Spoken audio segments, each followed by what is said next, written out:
Good evening and thanks for joining us. I'm Brooke Buckner. Here are some of the stories we're bringing you tonight. After being gone for more than a decade, Hoopfest is making a comeback. More on how the beloved 3-on-3 tournament is making its way back to the heart of the capital city. And the Little Rock School District wants to hear from you about issues that affect you and your family. More on the listening sessions coming up. Plus, a mass shooting in a busy nightlife district. We're bringing you the very latest on the investigation coming up. Thank you for choosing THV 11 tonight. I hope you've been enjoying your weekend so far. I'm joined now with meteorologist Simone Thomas. Simone, the first day of fall has been a hot one. What can we expect for the rest of the night as folks head into the new work week? You know, Brooke, we don't even feel like fall today. We're seeing a lot of lower to even to middle 90s still across central Arkansas right now. 93 the current in the capital city, feeling more like 96. Now earlier this afternoon might have felt a tad bit warmer, but still feeling like those middle to upper 90s. Clinton 91 right now, feeling more like 95. Even up in northern Arkansas, Harrison up in the middle 80s, still feeling closer towards that 90-degree mark. But changes are coming. You see this cold front that's just to our west, draped through Oklahoma and Missouri. That's going to start to approach us overnight and bring more of those impacts into your Monday, which one of those impacts is going to be a much needed cool down. But you see, we're starting to see some showers and thunderstorms developing across northern Arkansas. We'll see more of that as we get into your overnight. Here in central Arkansas, we'll probably just see an increase in your cloud cover. The rain is coming here into your Monday. We'll talk more about what those impacts look like, as well as a deeper look at the week ahead in your 7-day outlook.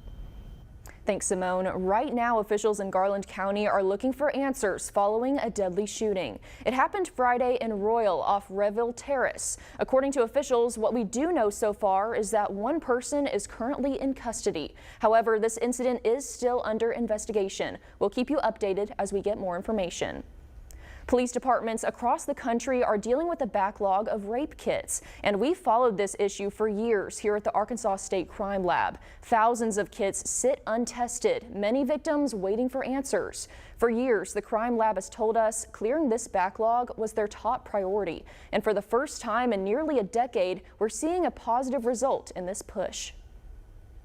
If a survivor does have a question about where their kit is in the process, if they have their barcode number from their kit, they can go in and check it on our website. Tonight at 10, we hear from forensic scientists at the State Crime Lab about their work to help investigators find answers and justice for victims. Well, it's been a hot one, but that's not stopping people from enjoying the downtown Little Rock Food Truck Festival. It was filled with food, fun, and basketball, and we'll get into that here in just a couple of minutes. But first, THV 11's Maya Ellison is here to show us how kids took to the streets to take part in a basketball tournament. Maya, you got to see some of the action firsthand. What can you tell us?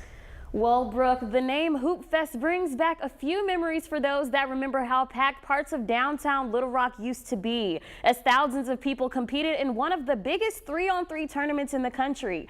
And after being absent for over a decade, the beloved tournament has made a return, but in a unique way.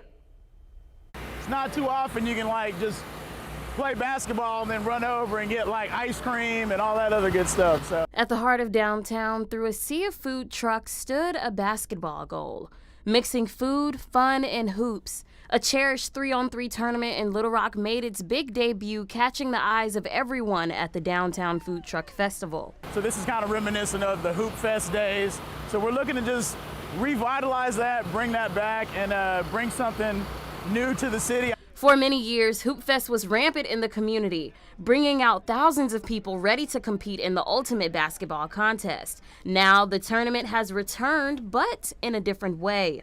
6th through 8th grade players took to the streets, showing off their skills and playing the sport they love. I feel like if I make a mistake, my team won't judge me. They won't put shame on me, and I can just feel like they're my family. Through the Little Rock Downtown Partnership in Arkansas Fitness and Athletics, Sunday's tournament brought back memories for everyone who remembers how important Hoopfest used to be for the community. And as for what to expect? Well, you're going to see some good basketball, some reliving a lot of a lost art form. Kids don't play outside anymore. Sunday's tournament was so much more than basketball.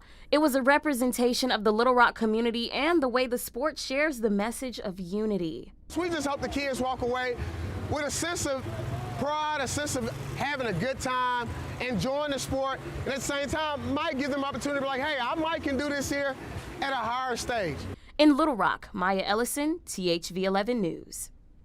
Good stuff, Maya. Well, I know that you and I talk a lot about how we are athletes. We grew up playing tennis on the tennis court. That's right. I'm curious, did you ever dabble in basketball at all? You know, watching this and taking on this story, I kind of wish my dad would have pushed me a little bit more. Like, I remember as a kid, he was like, we want to put you in basketball lessons. And I quote, I said, basketball is for boys. And now look how far we've come with basketball. I wish I would have stayed in it. Absolutely. I feel like you'd be a good basketball player. Me, however, I'm not aggressive enough. I got knocked down. Brooke, People had their elbows out. It was but a I feel mess. like you got the elbow thing going. I do. I really only had the speed going. My hand could not keep up with my feet. Oh my goodness. Not a good dribbler, but hey, we'll stick to the tennis court. Exactly. There's a net dividing us, so no one can hurt me.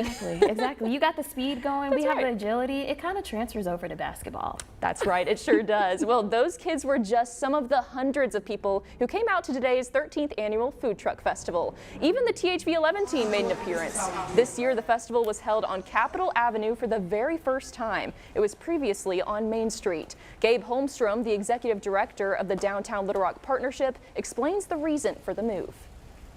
So there's wide streets here, but this is also an area that needs a lot of focus. There's a lot of surface parking lots around it. There's still a handful of vacant buildings. So if you compare where we are on Main Street today to where we were 13 years ago, clearly Main Street looks totally different, and we want to bring that same energy to Capitol Avenue. And those wide streets were very needed today as we saw hundreds of people walking up and down the road to support the more than 80 vendors in attendance. Developing right now, authorities in Birmingham, Alabama are searching for multiple suspects after 4 people were killed and more than a dozen injured in a mass shooting in the city's busy nightlife district late Saturday. Christian Benavides is in Birmingham with the latest. The deadly mass shooting broke out in a popular nightlife area of Birmingham, Alabama, leaving victims caught in the crossfire Saturday night. There was an individual there who was targeted. We feel comfortable in saying that at this point in time. Police Chief Scott Thurman said authorities believe the intended target was among the dead and that the shooting may have been a hit conducted in exchange for payment. Investigators who found more than 100 shell casings at the scene say they think there were multiple shooters. The day after, authorities are leading a desperate search for suspects. The priority is to get these shooters, find these shooters and get them off our streets. That will require the assistance of community members. In the aftermath, 2 men and a woman were found on a sidewalk with gunshot wounds and were pronounced dead at the scene. Police say an additional male gunshot victim was pronounced dead at a hospital and there were multiple injuries. There's been so many people get shot since I moved here, and I'm not from here. As the violence erupted, the police chief said multiple suspects pulled up in a vehicle, got out, fired shots, returned to the vehicle, and fled. Christian Benavides, CBS News, Birmingham, Alabama.